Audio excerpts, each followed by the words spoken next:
August 13th. We got a decent agenda tonight. Before we get started, though, would you please rise and join me for the Pledge of Allegiance?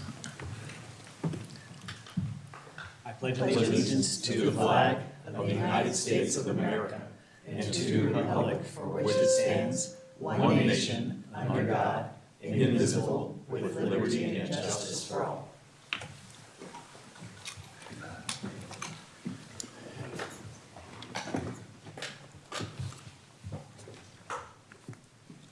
I just received a prompt here to start meeting. Are we on air? Are we live? We are. Okay. Okay. Item A, roll call. Let the record reflect we have all 5 planning commissioners present. Item B, minutes. Item B1, approval of minutes of the regular planning commission meeting of June 11, 2024. We'll need a motion. I'll make the motion. I'll second it. Okay. All those in favor, please signify by saying aye. Aye. Opposed? Okay, let the record reflect that the motion carries with unanimous approval. Item C, written communications. No written communications this evening. Thank you. Item D, oral communications. Members of the public are invited to address the Planning Commission on any item not listed on tonight's agenda. Comments are limited to 5 minutes, and per state law, it prohibits the Planning Commission for acting on any non-agenda items. Anyone for oral communications? Okay, seeing not. Item E, public hearings. Item E1, public hearing to consider U2024-002, a conditional use permit for a temporary commercial entertainment, i.e. Fear Overload Haunted House at New Park Mall located at 2086 New Park Mall, suite number 1149. The subject site is zoned RC, Regional Commercial, with a New Park Place Specific Plan Overlay District and has a general plan land use designation of Regional Commercial.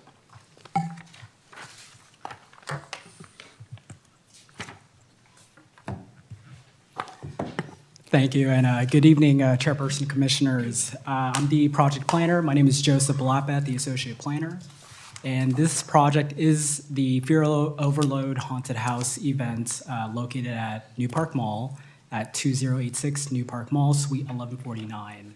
The requested entitlement does include a conditional use permit. The applicant is Nathan Polenko from Fear Overload LLC, and the property owner is New Park Mall LP.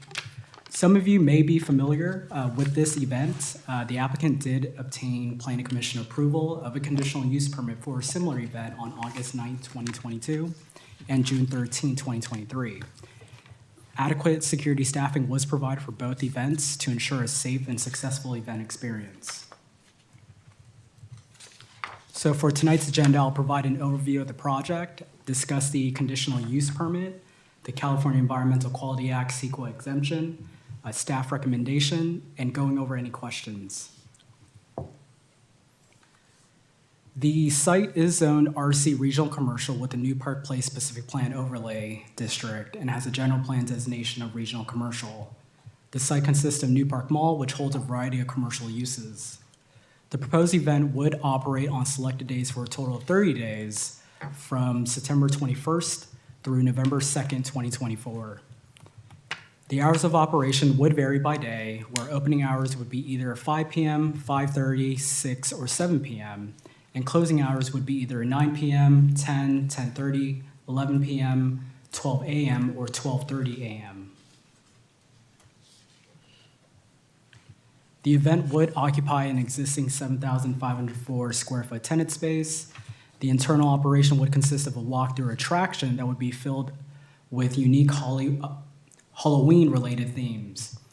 Each walkthrough session would be about 12 minutes.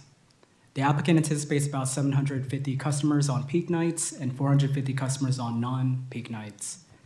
Staffing would consist of about 30 employees. On a given night, approximately 30 employees would be working.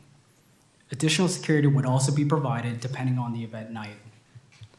The number of security guards would vary with a minimum of 5 security guards on slow nights and 12 security guards on busy nights.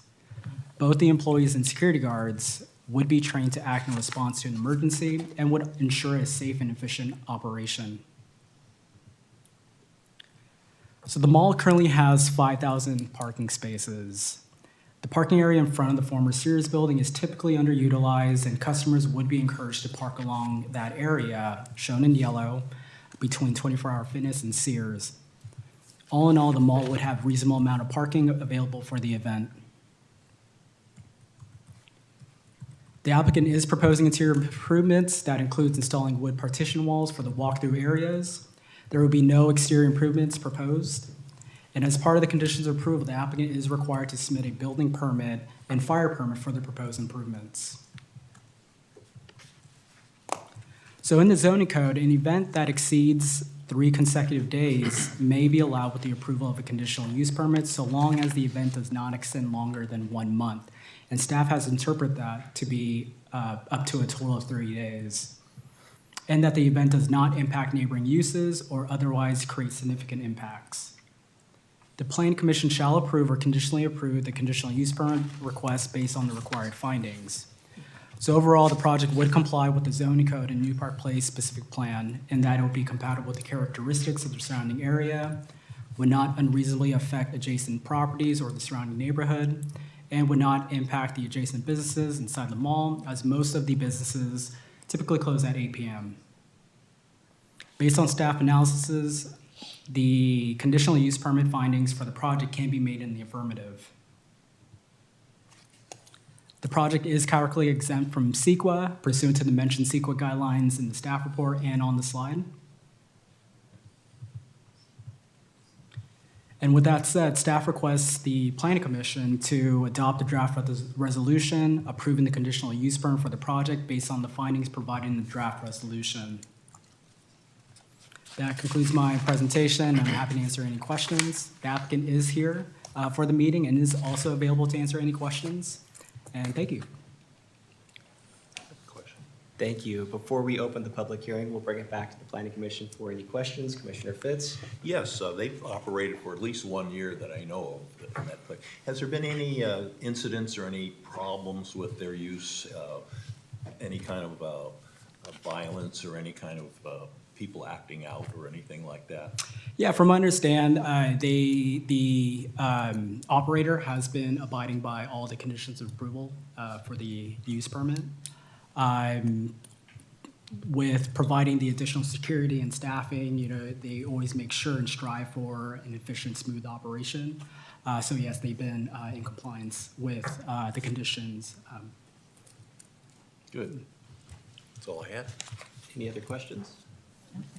I have a question. And that's great to hear regarding abiding by the rules of conditions of approval.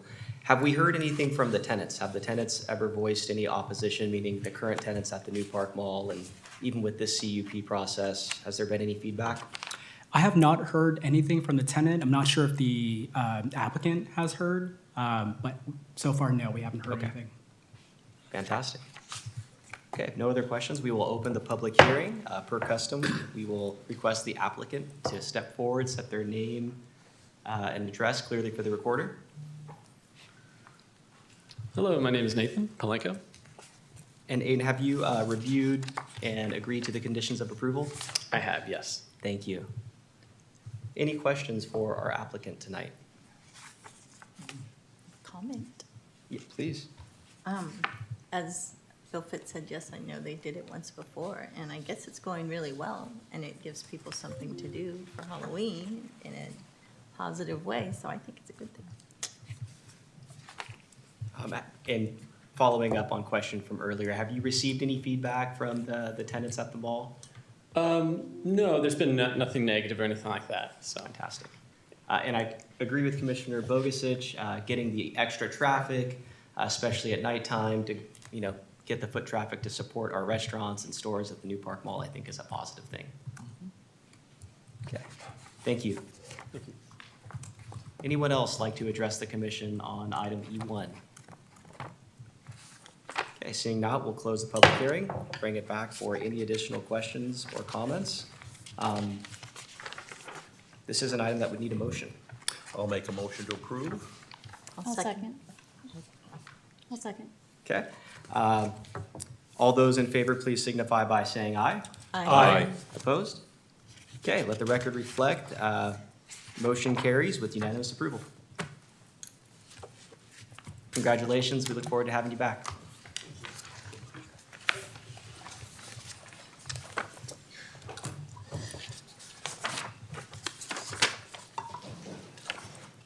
Okay, moving on to item E2, public hearing to consider a resolution approving a design review, density bonus, and vesting tentative map for the Lapakshi Homes project consisting of 88 residential condo units and 1,620 square feet of commercial.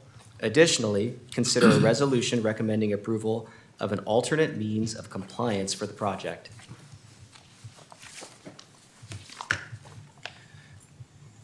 Thank you, Chairman and Commissioners. Tonight we have the Lapakshi Homes project. We have our consultant, Curtis Banks, who with Urban Planning Partners. He helped us to manage this project over the last couple of years and bring it to this meeting. So he'll provide the presentation tonight. Curtis. Thank you, Art. Good evening, Chair Aguilar and members of the Planning Commission. As Art mentioned, my name's Curtis Banks with Urban Planning Partners. Tonight, you're being asked to consider the applicant's request for design review, density bonus, and vesting tentative map for the project. It's also requested that you adopt a resolution recommending that the City Council approve the alternative means of compliance to allow the BMR units to be provided on site as opposed to paying a fee.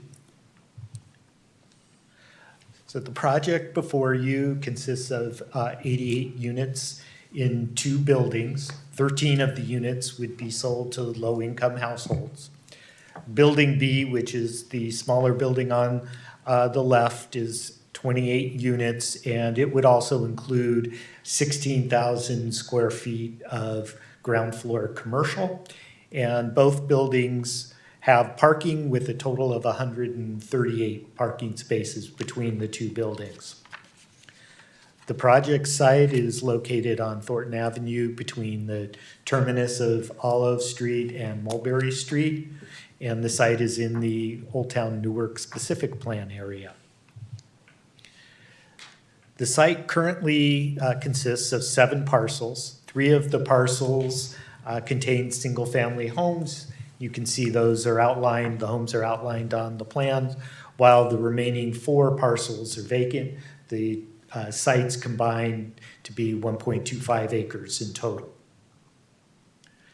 So here is the proposed site plan. The 7 lots would be consolidated into 2 lots, separated by a small green space.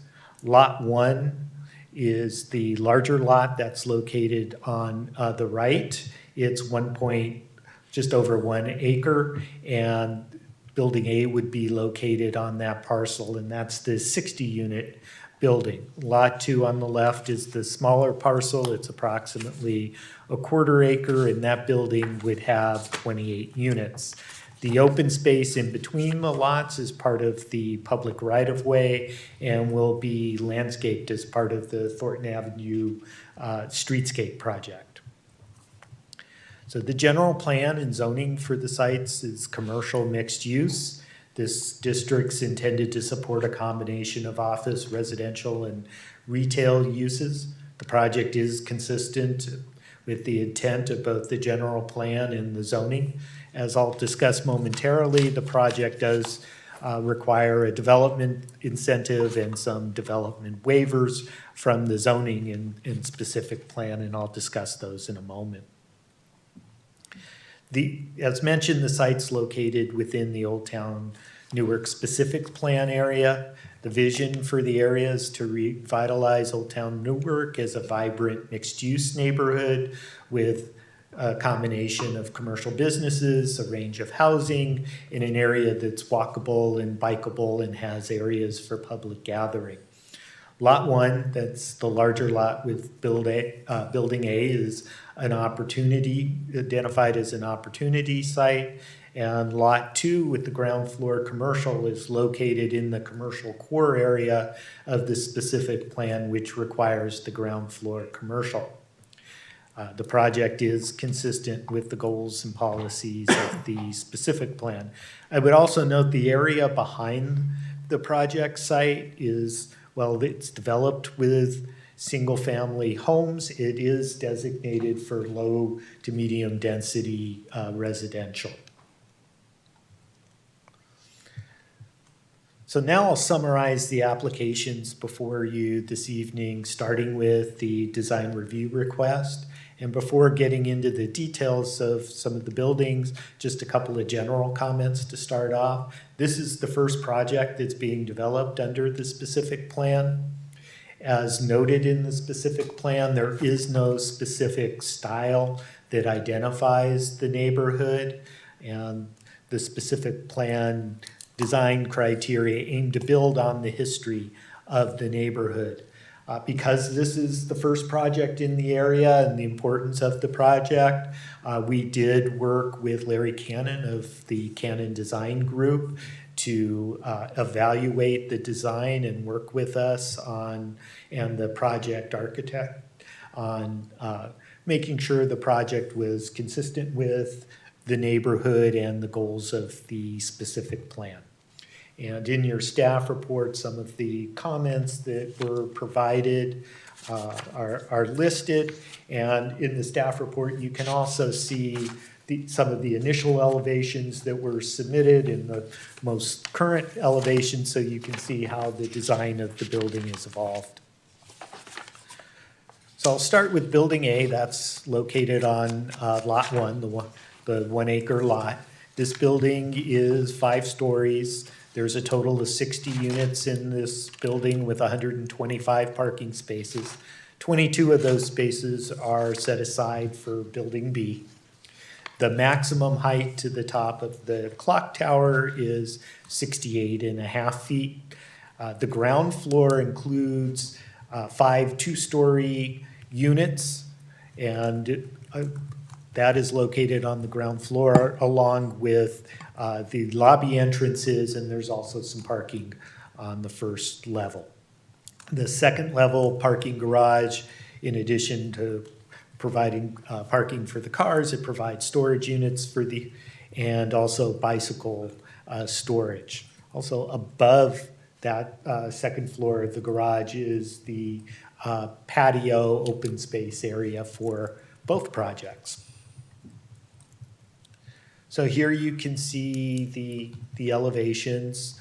The lower picture on the left shows the elevation from Olive Street, and then the opposite, the picture on the right shows the elevation along Mulberry Street.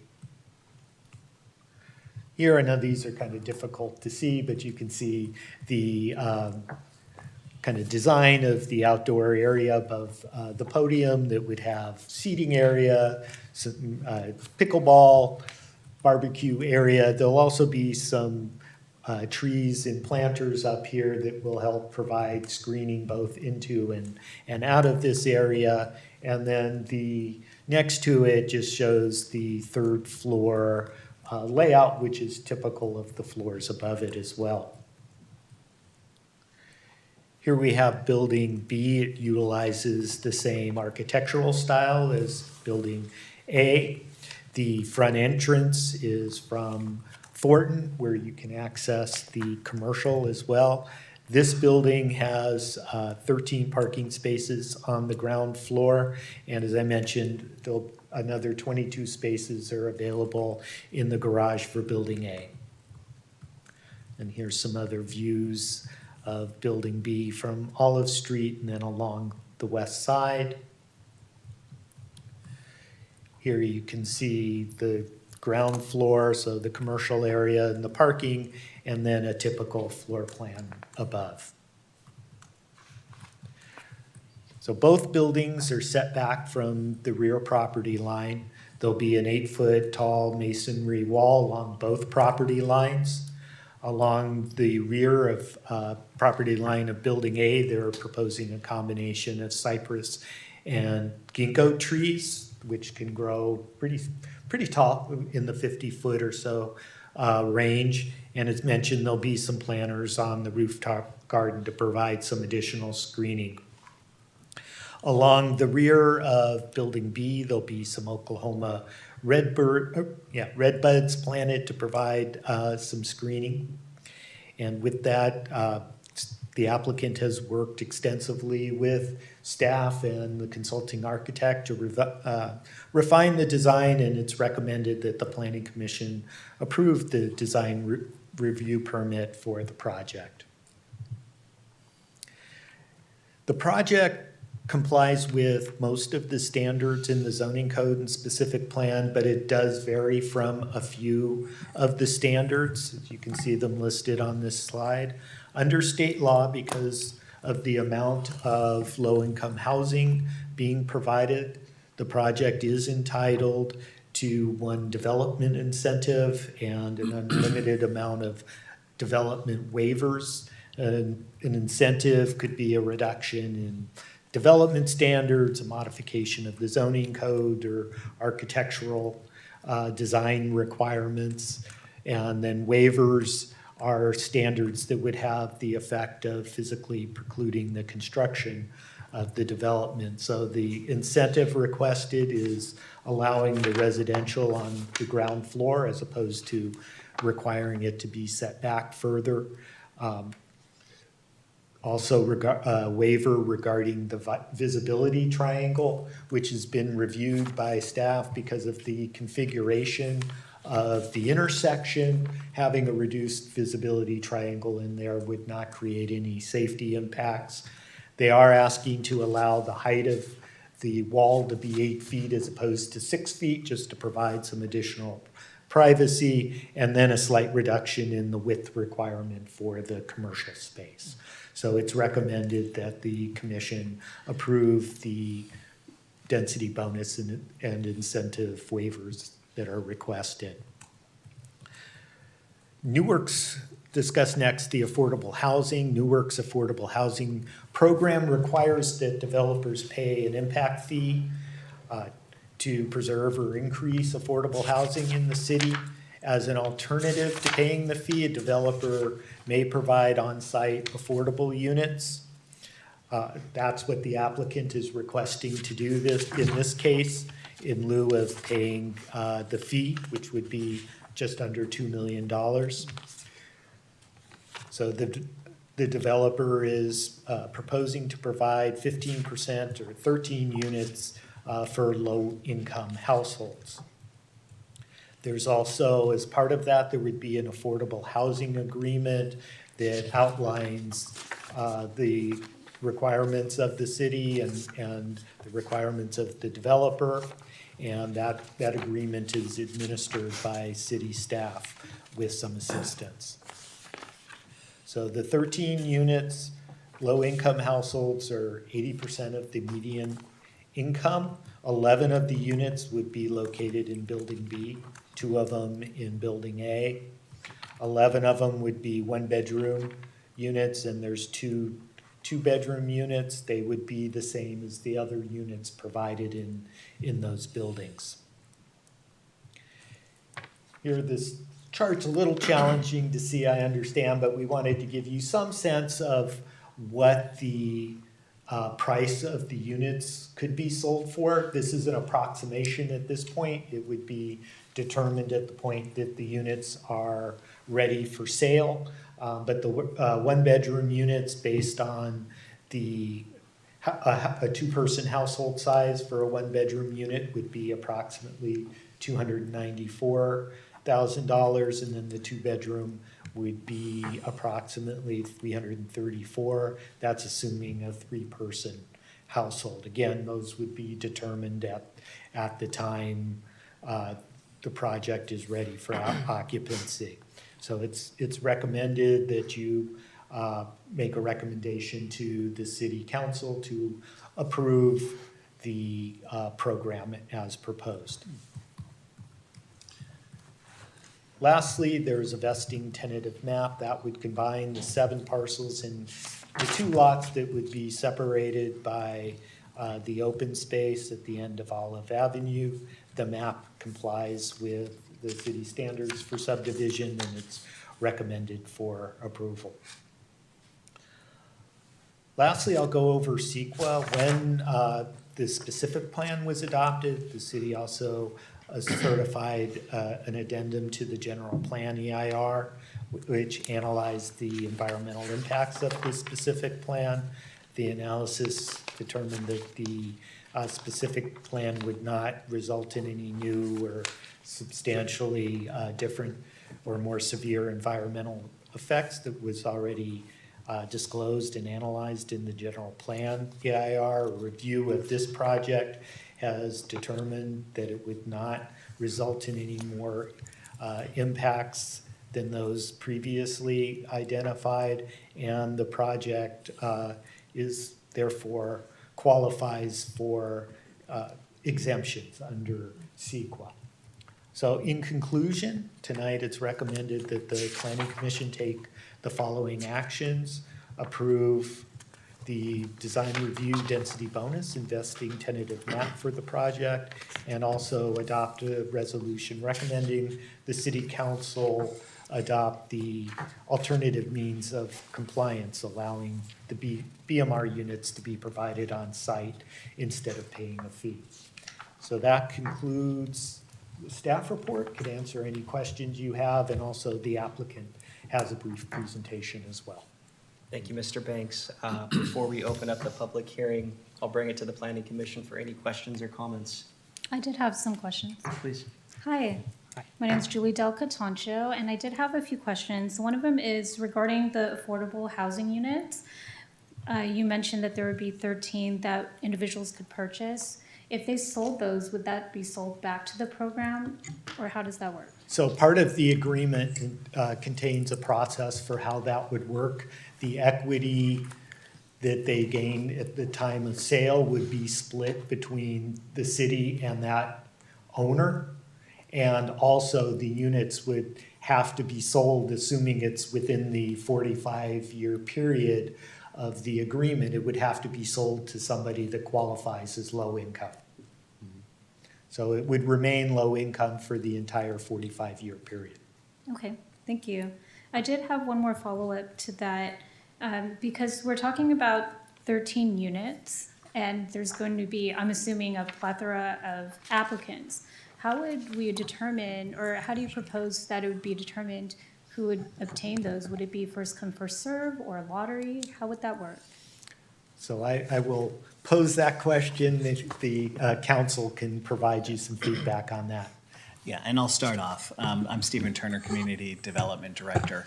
The city is very excited about the potential of offering for sale affordable units, but they are managed in a different way than a typical rental affordable unit. In those cases, it's usually the owner or manager of the affordable complex, say a rental complex, to be able to manage the applicants and applications and tenancy for those affordable projects. The folks who qualify and have a lease for an affordable unit typically have to demonstrate that they're continue to be qualified and eligible for those units going forward, and that's typically the purview of the on-site manager. For sale units, that's a little bit more complex because we are tracking the affordability and the restrictions to maintain affordability over a much longer period of time, where perhaps the focus on the sale of these units is not apparent to everyone involved. The deed will indicate that it is a restricted unit as well. But there is a lot more management and oversight that has to take place. That will, in a way, be managed by the city, but it's not uncommon for cities to have a firm or a contract with an organization that helps to manage those units. And the city is actually prepared a proposal and received proposals from firms to actually provide that service for us. So we expect over the next 6 months or so to enter into an agreement with a firm to help us manage our for sale affordable products. And they would do a lot of the income verification and other eligibility requirements and help manage those, not manage the units, but manage the sale of those units over time. So it is a complex process, and oftentimes cities do hire this level of expertise, and we expect Newark to do the same. Wonderful. Yeah, thanks, Stephen. Alex Mong with the City Attorney's Office. Just the one thing I'd add regarding your question is the way the city would normally do that is sort of a lottery for people who are interested. And our agreement does require that a preference, it's not a requirement, but a preference be given to those who live and or work in Newark. And so they go through that lottery process. And, you know, as opposed, as Stephen mentioned, it's very different than rental housing. And so it can sometimes be hard to get someone qualified because not, you know, they also need to qualify not just income, but they also need to qualify for a loan, which is, you know, through a lender, and then potentially have a certain amount of down payment. So it can be multiple factors in the way that doesn't really, there's usually only one factor for rental housing. For ownership, it can be a little more complicated. So it could take a little bit longer, but hopefully that provides you a good overview. It does. Great, thank you. Any other questions or comments? I do have a few questions for staff. First of all, 13 of the affordable housing will be for sale. What about the rest of them? Are they going to be rental units or are they all for sale units? They're all for sale units. Okay, good. Okay, I do like that affordable component of the project. The question I have is, what was the thinking behind putting 11 of the 28 in Building B and only putting 2 of them in Building A? Sure. So that is something that we considered. And so one of the things that we thought about was typically when you have an affordable project, you like to spread them out over the project. So they all have access to the same amenities, and it's kind of all integrated within the regular free market apartments. In this one, it is broken up a little bit, but the majority of them are in the Building B. So Building B is the one that's within the commercial core area. It's also the one that has a bus stop right in front of it, and it also will have the retail space in the bottom. So when you think about the context of Old Town and what we're trying to achieve is getting people to shop at the stores and to shop in the area and for pedestrians to be, you know, on the ground. So it seems like that building, it's fine to have a little bit more there since we expect that the development that will come after this in adjacent properties will also be of similar size and have the similar type of access to amenities. So in this case, it felt like it was fine to do that. Okay. I mean, the project is unique. It's got some unique elements to it. You've got a cul-de-sac there that kind of splits the project. So what was the thinking behind the parking arrangement where you're going to have a number of parking spaces in Building A, but then also for Building B, you've got spaces for Building B in Building A. Mm-hmm. So those people that will be parking their cars and then they'll be having to walk around either across the cul-de-sac or on city right-of-way to reach their cars. Yeah, so you know, kind of due to the limitations of kind of the lot layout and the smaller building, that just seemed, it seemed like a reasonable way to provide parking since we weren't going to be able to provide parking for everybody in the 28-unit building, that they would have to be have access to parking on the other side, which is Building A. The good thing about the project is that it's not that big. And so, you know, walking across the cul-de-sac just happens to be the way it's kind of laid out. And since the cul-de-sac really kind of separates the two buildings, you know, there's really no other way to provide parking. So it is, in a way, kind of unbundled parking. Mm-hmm. And so that everybody will, there'll be, some residents will go to the Building A, and that's fine. You know, I think that's a short distance. So I don't necessarily see that it's going to be an issue. You know, parking's always an issue, but. It will be. How about parking in the cul-de-sac? Yeah. Is that going to be allowed or not allowed? No, there's no parking in the cul-de-sac. That's part of the turnaround for the fire Yes. truck. Just want to make sure. Yeah. People tend to make their own rules. That's true. Okay. Other than that, I have a couple of questions, but I'll save it for the applicant. I have no issues with the incentives or the concessions. I think they all make sense. Okay, couple comments. Mr. Banks, thank you for the presentation. That was fantastic. Mr. Turner, you'd made a comment regarding affordable housing, and in fact, on the topic of affordable housing, it's actually more just broader and not so much project-specific. And for starters, it was refreshing to have a market rate project and to not have an in lieu fee and see for sale affordable units being offered as part of it, for starters. And when I was reading through the staff report, it was very clear that it requires a special city council action for a developer to provide those units on site. So I believe we're working on an affordable housing policy or updating our affordable housing policy. So just items for consideration, if we can consider in the future to where it's, I would say, more developer friendly for an applicant to provide said affordable units on a project and not need a separate city council action. So maybe they have an option of the in lieu fee or providing them on site. And up to council and where that goes in terms of the amount of affordable units from a percentage standpoint.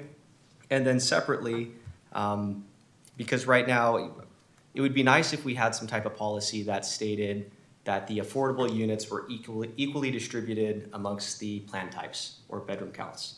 So we would avoid a situation to where developer says, okay, I'll provide 15% on site, but they will all be studios. And so avoiding that type of scenario to where they're equally distributed in proportion to studios, 1 beds, 2 beds, and so forth. So again, not project specific. I know we don't have this policy in place, but as I was reading through it, it got me thinking about some affordable housing and wanted to bring it up. Yes, thank you, Chair Aguilar. And in fact, those are timely comments in that city staff is working with our consultant team on the development of an inclusionary housing ordinance. So it essentially would sort of flip the requirements. So instead of paying a fee, a developer would provide units. We're not set on what that percentage of units would be or affordability levels. We are really sort of testing proposals and interviewing developers to understand the constraints and challenges of providing affordable housing. We want to take in all of that into account to come up with the best possible ordinance and rules for Newark. So we hope to have that ready close to the end of the year or early next year. Fantastic. Yeah, when Mr. Banks showed the maximum sales prices, and I think it was 294,000 and 334,000, it felt encouraging that we can provide that for our community and a real home ownership opportunity. Okay, so that was enough on the affordable housing topic. With that, any more questions or comments? I will open the public hearing, and per custom, we will ask the applicant to please come, state your name and address clearly for the recorder. Good evening, Chair, Vice Chair, and Commission members, everybody else. My name is Kishore Polakala. I'm the owner and developer of this project. I'm bringing my passion to this this unique thing. So right from the beginning, my background is I'm obviously Bay Area technology, software, and all those things. But my passion is always towards the development. So that's what encouraged me to get into this. Okay. Right. Mr. Kishore, if I may. Yeah, sure. Have you reviewed and do you agree to the conditions of approval? Yes. Thank you. Yes. So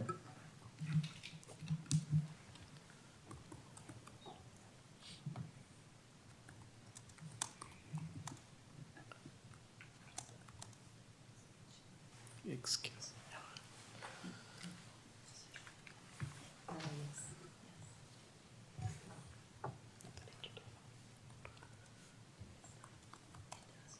Thank you. So, thanks, Joe and Curtis, for providing all the details, and I'll try to cover briefly. So, the project is located in Thornton and Olives intersection, and what are our goals? Mainly for these for sale condominium units, and we are complying with all the standards set by Old Town New York specific plan. And we are feeling good about providing affordable housing. I know city was requiring, and we are feeling happy about it. So that's one thing. And then definitely this provides more entry level and senior citizens for buying the houses at affordable price. I mean the entry level, the price range will be not is good for first-time homeowners and senior people. And we are hoping like we can kickstart the Old Town specific plan and then like change and bring the quality of life to the entire river, increase the quality of life here. So as you can see, like there are 2 parcels combining to 1.2 acres, and which comprise 4 vacant parcels and 3 single-family houses. So you can see the pictures and some of the existing conditions. You can see definitely this needs some love. Yeah, it's like really run down, and then like definitely it needs. And it's a nice area. Like, I love the cul-de-sac with all the trees. I really love. Like definitely with this project, it can bring character to that intersection. We're hoping like it's a hangout spot or something like that. Nice. So what we are proposing here, project is part of Old Town specific plan. Zoning is commercial mixed zone unit zoning. And we're proposing 88 for sale condo units, 60 units in the larger building and 28 units in the smaller building. And there is 1 commercial retail space which is like around 1,600 square feet. And again, like we're happy to provide 13 affordable housing units spreading across both the buildings, and their floor plans are exactly same. There is no discrimination between the first other units and this one. So, and here, like I would like to bring our architect, Dirk, and then to provide more details about the architecture. Thank you. Thanks, Dirk. Hello, my name is Dirk Thalen. I'm with BSB Inc., Design Inc., and we have 14 offices nationally, 3 offices here in California, Sacramento, Los Angeles, and San Pedro. I run the Los Angeles office, so I'm happy to present this project to you tonight. It's been an exciting project we've been working over the last few years, so I'm kind of somewhat proud of it based on where we landed. But this slide right here, we wanted to just illustrate, maybe to my notes, we wanted to illustrate showing that both buildings off of Thornton and how hard we worked to kind of illustrate the uniformity of the architecture. That was hugely important to us for both buildings, and looking at the public plaza and try to connect those entries and that circulation in between both buildings. Just hit this key. This is a detailed view of Building A, and we looked at it. We think this style is really a contemporary Spanish, and I call it that because there is a lot of traditional Spanish elements in it. But what we do is we always look for opportunities to bring more light into units. What that does, it makes them more livable, makes them feel larger, and light is always good for everybody that occupies a space. I noticed your beautiful new complex here, and it's bringing a lot of light in, and you really kind of blossom, I think, once that happens. We added lots of storefront glazing at the entry points. The entry point is right next to the public plaza. We added steel canopies to give it more of a commercial feel, so it illustrates itself as the main entry. We looked at awnings, placing them on a lot of the residential units to give it a little bit more scale. We broke up the roof elements. We looked at a lot of tower elements in the corners, again, to give hierarchy in those areas for entry locations, and brought other elements in the center of the building up. So there's a variety of heights that are being developed along Thornton. Also, we looked at putting pot shelves on a lot of the residential units. And we also looked at, again, we're always concerned about scale and bulk. And since we had townhouse elements along Thornton, we looked at developing like mid-cornice elements. What that does, it lowers the proportions and scales when people are occupying sidewalks and walking down the sidewalks, or driving in the streets. It gives that lower profile, and it looks like almost these little towns that are dancing across that street. Again, I'm repeating some of the same information, so I'll just repeat it. 60 units are in this building. We have 15 one-bedroom units, 34 two-bedroom units, 3 three-bedroom units, and 4 towns. And towns are placed right next to the entry. and they are capped by that cornice mid-element that gives it that brownstone type look. This is an illustration of the screening that we're providing in the rear yards, and also shows the pedestrian access points in red and vehicle access points in green. So there's a lot of access points on all three sides. It's not just on one side, it's all three sides. And going back to what Curtis said, we have a landscape buffer in the back that's 20 feet.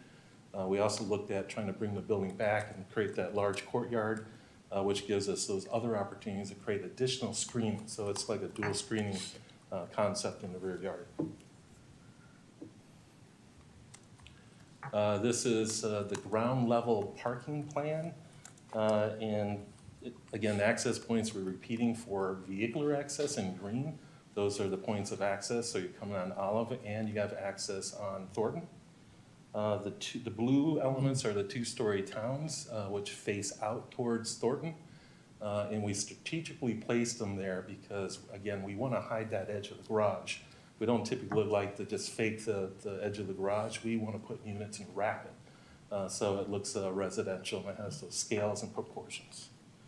And again, as an overall project, there's 138 parking stalls, 125 in Building A, 13 in Building B, and included is 88 bike parking stalls. So that is good for the environment.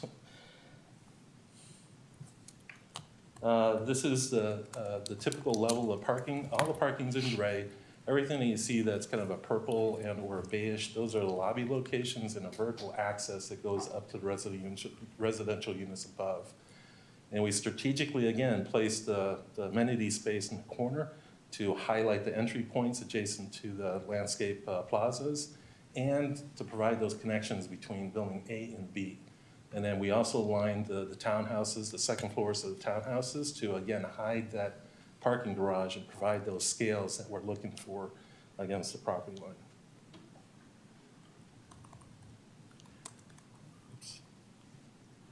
This is a typical level of condominiums or flats. This is the podium level, and we always want to show the podium level because there's an important thing that we need to design into the building, and that would be the community space and the relationship to the exterior outdoor space. So we want to make sure we got that connection and those areas are used efficiently. And it's just a typical double-loaded corridor, and we have a lot of variations of different type of units in the corners and the ends. So there's some distinction there between.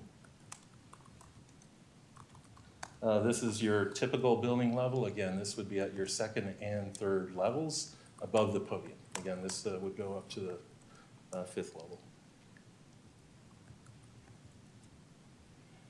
And then these are the typical materials that we are proposing. Again, it is a traditional Spanish building, so there's a lot of exterior cement stucco. There's Spanish roof tiles. Most of the tiles that you're looking at on the gable ends and the sheds, those are going to be mansard type elements, but we're going to dress them with Spanish tile. We have recessed vinyl windows, so if there is no surround on the window, it's recessed within a 2x6 wall. So there's 2-inch recess there when there's no surround. If there's a surround in there, it adds another 2 inches. So you're about 4 to 5 inches based on the finish in regards to recess. Storefront windows are at the main entries for the lobbies, and we have all the red elements are awnings that we're trying to place at the ground level, again, to reduce that scale, and then bring out your eye up to the third and fifth level to give additional splashes of color and scale. Metal canopies, guardrails, and decorative tiles. We looked at lining decorative tiles at the main entries and at the tower elements. Again, give special attention to those areas that they are the main entries for the project. This is, again, some repeat. So detailed elevation of building B. It's really a kind of a mirror based on some of the same articulation that we were providing on building A. The only difference that you see with building B from a detail standpoint on the ground level, you have that commercial element. And we are providing commercial storefront on all the main entries and the commercial spaces. 28 units, 12 one-bedrooms, 12 two-bedrooms, 4 three-bedrooms, and 1 1,600 square foot commercial space. Total of 13 parking spaces that are provided with 28 bike spaces in the smaller building. The additional stalls, as we mentioned, would be parked under Building A. Same thing, this illustrates really the screening that we're providing in the side yard and the rear yard to help mitigate any disruption in regards to the proximity. And the red and green areas show the points of entry both for vehicular and pedestrian. This is a typical 2 plans. We split it up. One on the left is the typical floor plan for the garage. Everything that's gray is parking. The blue is commercial. Everything that is kind of the purple and beige, those are your entry points and your vertical access to get up into the upper levels of the residential. Everything that's purple in the residential levels where the yellow is, that is your circulation points to get it up to upper levels. And same thing, I won't repeat this. It's basically the same materials that we were applying to Building A that I discussed earlier. And that would be it. Thank you. Happy to answer any questions if you have. Thank you, Mr. Kishore, Mr. Fallon. Any questions of the applicant from the commission? Yes. Please. What's the time frame that it would take to approximately to complete this project? We're thinking around like 2 years, so probably we'll be starting sometime next year, Q2 next year. That's our goal. Thank you. I have a question. Please. Yeah, you mentioned the price of the affordable condominium units. What would be the market rate, approximately sales price for the other units? We are expecting around like 700 to 800 range. So market fluctuations, anything can happen from now and 2 years. 2.5, it's too far to predict. But our expectation is somewhere around that, like 700 to 900, depending on some of the 3-bedroom may go a little high. So typically, if you compare the other condos going, it's around 700 for a 2-bedroom. That's our. Great. That's all I had. Thank you. Any other questions? I do. Go ahead. Oh, Go just ahead, really Lori. quick. So you were saying that, you know, the project will start later, and so you showed the affordable housing prices. Would those stay, or would, because it's not going to be completed for a few years, would those go up as well? I think my understanding. I can help that with that. I can help with that. Oh, okay. So the table that we showed that had estimated pricing is just based on today's area median income that we provided as an example. When the buildings were be constructed, well then they'd have to use the area median incomes of that time in order to calculate those. So To whether see it's what the higher or affordable lower. housing would. Yeah. Okay. Yeah. That just gives you an approximate kind of price, sales Okay. price, So you those can kind of will understand. fluctuate. Yeah. Okay. And is that an area median income of the county, city? Of the county, of Alameda County. Alameda County. Yes. Typically, they review every year, I believe. But yeah. Every year, yes. Yeah. HCD, the state will send out that the area median incomes for different counties. Commissioner Becker. I assume there's going to be an HOA associated with this project. Yes. Will the affordable housing units be subject to the same HOA fees as everybody else? We're assuming, I don't know to answer to that, but whatever the guidelines say, we'll comply with that. I'm pretty Maybe sure, like- staff is familiar with it. So in general, they are subject to the same HOA fees as everyone else. What occurs though is that's factored into when you're determining what the affordable housing costs, that's a factor that gets put into that. So, it can impact really big, gigantic HOA fees might lower the amount that the unit can be sold for because you need to decrease the mortgage payment to do that. of course, this only apply, we're only there monitoring at the beginning. What the HOA votes on down the road is They'll have their own outside the, unique- Yeah, okay. All right, so this is another one. This is a little bit sensitive, but this commission has approved many projects over the years that never get built.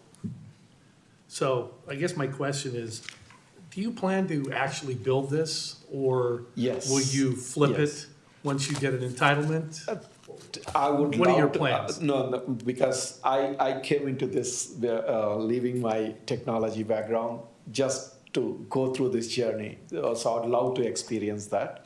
So definitely, we are working with experienced contractors. So we'd love to continue these kind of projects moving forward, multiple things. We are doing one currently in Sunnyvale, and then these are a second, and we'll continue to do these kind of projects ourselves. That was gonna be my next question. Is this your first project? No, this is Okay. the second one, yeah. Great. Of this scale, I mean, like multifamily, but we have done like a lot of, it's like stepping stones, right? Like Yeah. a lot of custom houses and then like fourplex, and then like now this is the bigger ones. Okay, so assuming this is approved, and we still have to hear, the public hearing's still open, I understand that, and the council has to take action on it, when would you put a shovel in the ground? I think Q2, probably it'll take another 6 months for the construction documents, everything, design phase. So we're hoping like Q2 we can break the ground. Great. That's our goal. Thank you very much. I do like the Yeah, project. thank you. Thank you very much. Thank you very much. Appreciate that. Thank Presentation you. was fantastic. Thank you. Yep, thank you. Okay.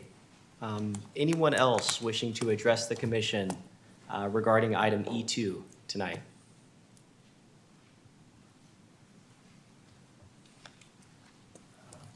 Hi, my name is Jason Beiser. I'm a resident of Newark. I actually live just down the road from where this project is going to be set up on Dairy Avenue, the north side.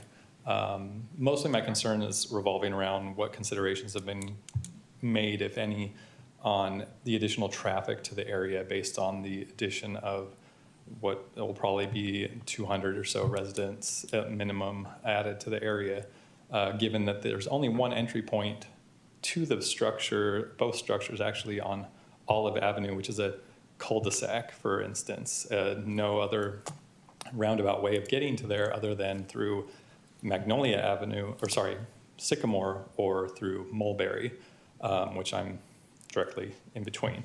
And Dairy Avenue itself has continuously been more and more heavily traveled as a means to get around Thornton Avenues at some points, particularly with large trucks, I've noticed, living there in the past 4 years, with a lot of the commercial area downtown, which I can only expect that this project would increase the level of traffic involved.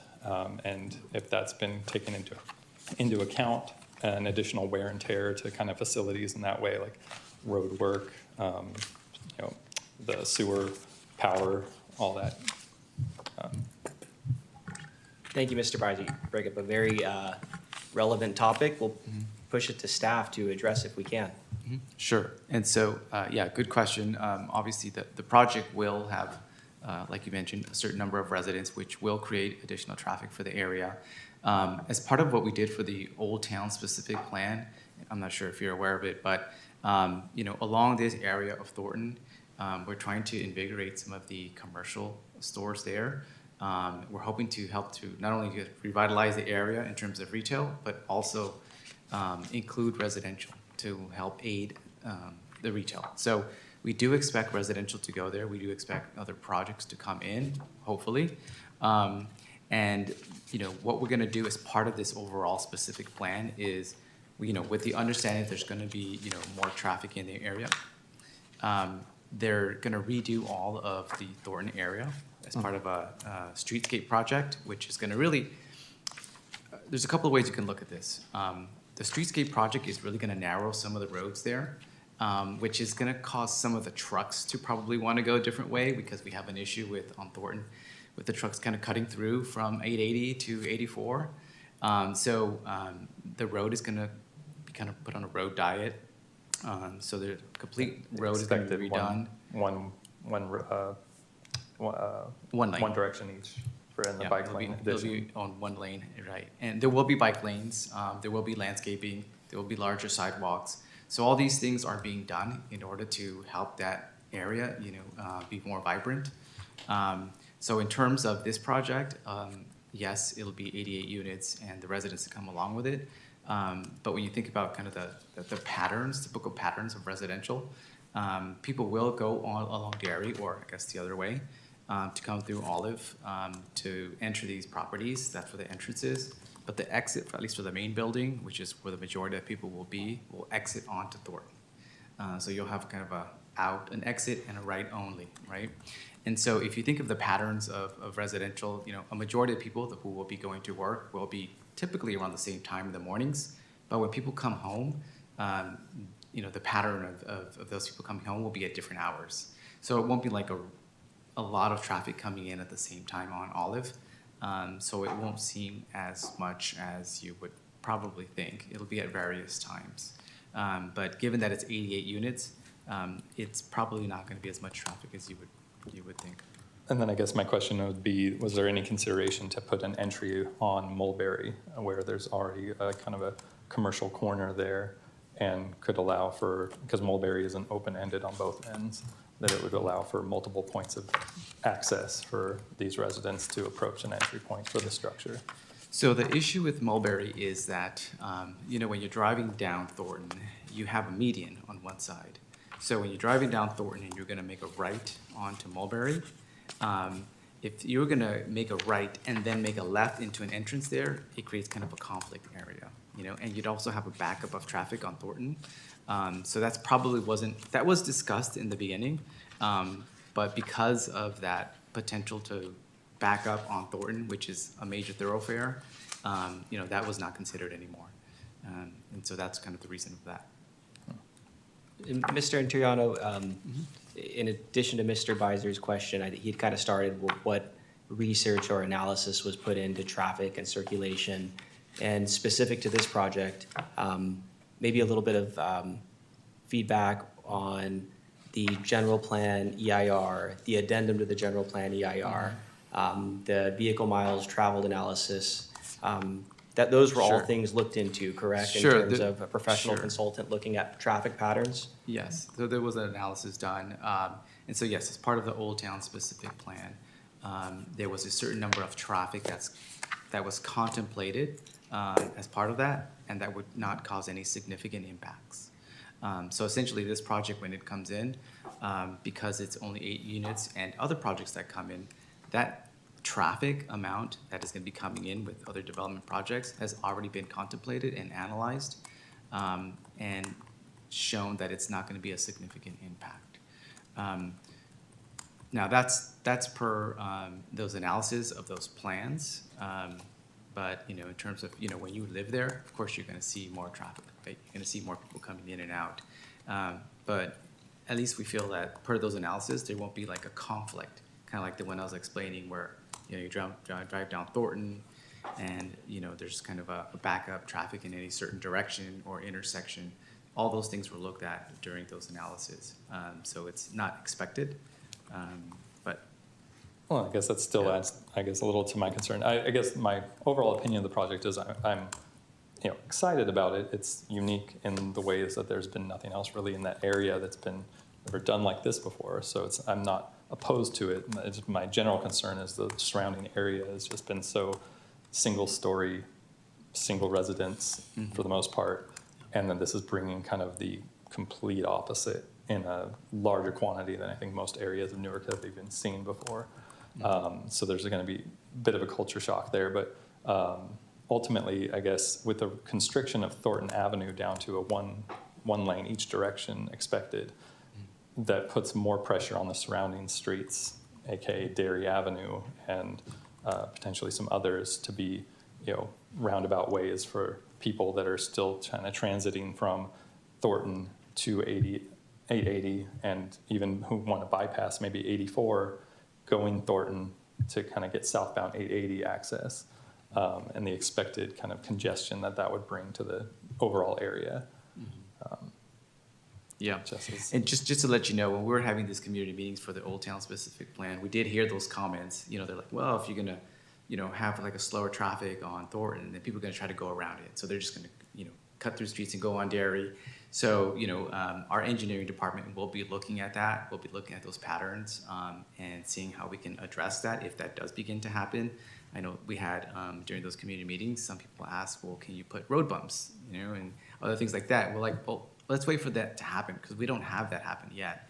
These are plans and we expect development to come in, but we don't have it yet. So when it starts coming, yes, we'll continue to keep analyzing and taking feedback and keeping a close eye on that. So those were comments that we heard and noted, and that our engineering department will keep an eye on. Yeah. And I guess a separate topic would be just kind of quick, the existing trees that are on Thornton are expected to be removed, but they seem like they're the most mature of the area. And they don't seem like they're kind of in the way of most of what's being developed. I don't know why they're considered for removal. I'll push that. Would staff Yeah, like to address it? so we're right now in the middle of reviewing those plans for Thornton to do that streetscape project. Are you talking about the specific trees At the end of Olive, the court on the in-between? Yeah, like that's very close against Thornton. So we're just now in the middle of designing those plazas. So more than glad to take your comments after the meeting and share with me your email, and I can show you the progress on how those plazas are being designed. But we're in the middle of doing that right now, of considering what's going to go out, what's going to stay. I know there's some palm trees there that we're very fond of. Anyways, but yeah, glad to take your input on that. Okay. Yeah. That's all. Thank you, Mr. Beiser. Thank you. Thank you. Good comments. I will say,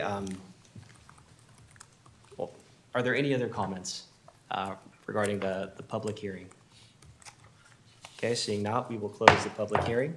I will say that was, when I reviewed the plans, the very first thing I looked into was traffic, circulation, feedback from the vehicle miles traveled analysis, just because I agree, we haven't had this type of density in the Old Town specific plan. It will be new. Where I am encouraged, because there will be more traffic, where I am encouraged is the city is, from what I understand, very near and embarking on their streetscape improvements. When this development is ultimately constructed, there will be streetscape improvements. So I'm hopeful the result of that will be safer traffic patterns, whether it's slower driving or whatnot. Seeing that, I will bring it back to the commission for any final questions or comments.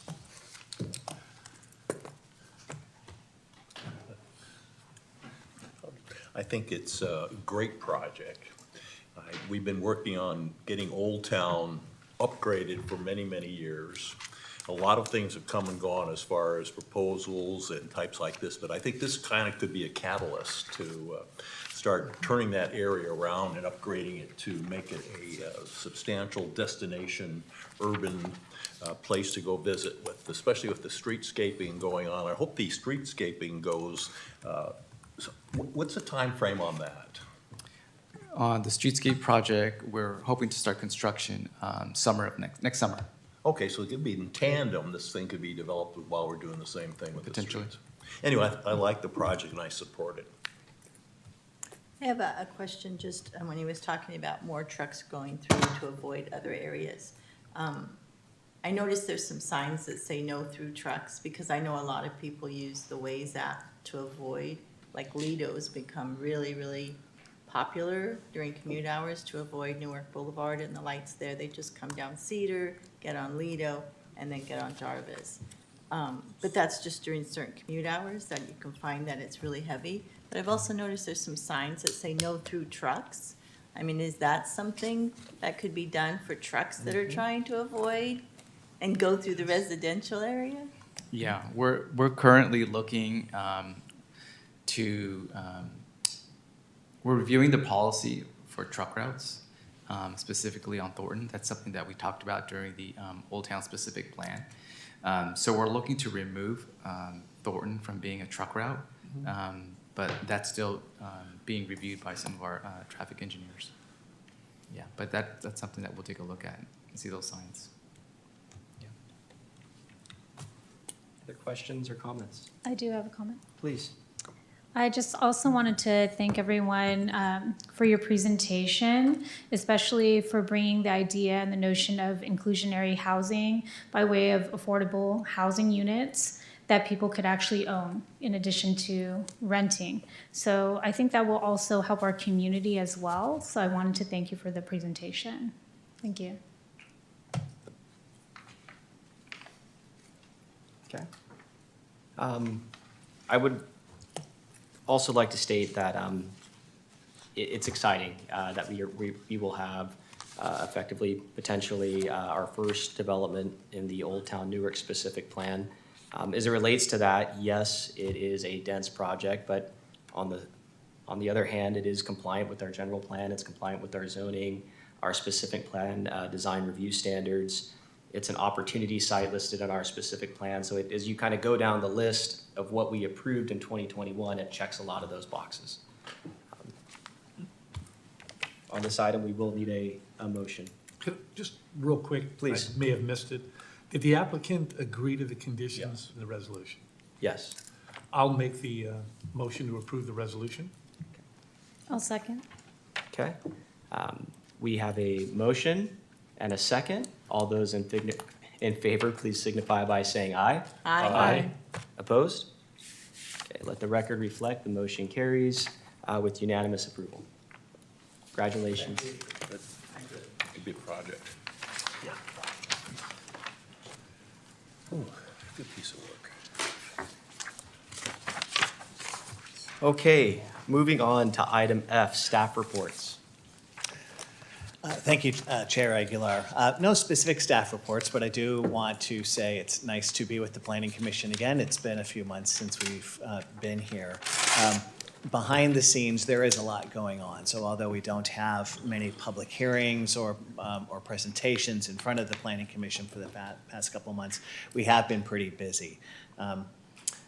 However, some really positive news to share is that our new Deputy Economic Development Director, Angela Sway, started yesterday, so her first day. This is, well, nobody can replace Ann Stedler, of course, but we are happy to have Angela join us to lead our economic development efforts going forward. So Angela comes from the city of Walnut Creek and lives in Pleasanton and is very excited to start her work with us. So we'll have her introduced in front of the Planning Commission soon. We are also recruiting for 2 new positions. We are recruiting for an assistant/associate planner to help us out with our front counter duties, as well as conditional use permits and single-family design review and accessory dwelling unit review. Those, of course, don't typically come before the Planning Commission, but we've been pretty busy with those types of applications over the past few months. We want to make sure that we're still providing the same service levels that Newark residents are used to.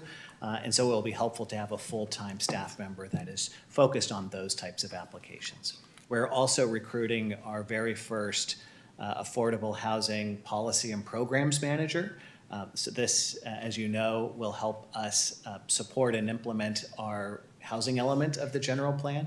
You might recall when the Planning Commission recommended approval of that, contained within the housing element are over 40 new programs that the city needs to implement over the next 8 years. And we certainly need the experience and background that a housing policy and programs manager can bring to Newark. So we're very excited to have that person come on board and lead those efforts into the future. We are also working very extensively on fulfilling our work plan for community development. And I think it might be helpful at an upcoming meeting when we may not have an item for public hearing, that we can bring an update to the Planning Commission about the types of projects that we're working on. We do expect to have a somewhat busy fall for the Planning Commission. We do have a number of other projects and some policy work that we'll be bringing to you. So stay tuned for kind of an agenda for the rest of the year. It's hard to believe it's already August, and the remaining months will fly by, but we do have some exciting work that we're anxious to present to you. No other reports for tonight. Thank you. Fantastic, thank you. Moving on to item G, commission matters. Item G1, report on city council actions. Nothing to report on city council elections today. Item H, Planning Commissioner comments. I'll start with Commissioner Julie. Yes, thank you. I did have a comment regarding American Cancer Society. We did have a Walk for Life that happened last weekend. We're going to be also doing a follow-up with a garage sale fundraiser that Optimist is holding on Saturday. Optimist meetings are at the Newark IHOP. And so there's one tomorrow morning at 7:30 a.m. I also wanted to say thank you so much to the community for bringing out 65 backpacks for students full of supplies from the Viola Blythe, as well as Optimus did provide 10 backpacks that Salvation Army had requested, the Salvation Army of Newark. And so we were able to fill those needs for the at-need students of Newark. And we all just started school actually last week on Thursday. And so all the students were able to have supplies. So that was really wonderful. Tomorrow, the seniors of Newark, since Newark only has one high school, it's always important to know that with one high school, we have so many seniors, about 400 seniors. We have seniors night, which is tomorrow, where even people from the community, if you don't have a senior in high school, it's okay. You could still come and get informed about the opportunities for seniors, as well as what your students will be expected to do as they start applying for the rest of their journey of life. And so that happens tomorrow night from 5 to 7 p.m. at the high school. So I did want to just make some of those announcements, as well as to thank everyone here on the staff for doing such a wonderful job bringing up the E1 on our agenda today, which was about the haunted house. I think that would be wonderful for our community, as well as E2. Because development is actually a good thing, especially when we have the need to revitalize portions of Newark. And I wanted to just make sure everyone remembers that because we're in Newark, it's great to always back Newark and shop local. Thank you. Thank you. Commissioner Lori. Nope, no comments today. Commissioner Phil. Just want to thank staff for 2 excellent reports tonight. You guys did a good job. Same. Excellent work on the presentations. Very clear, a lot of work was put into everything we saw tonight, so thank you.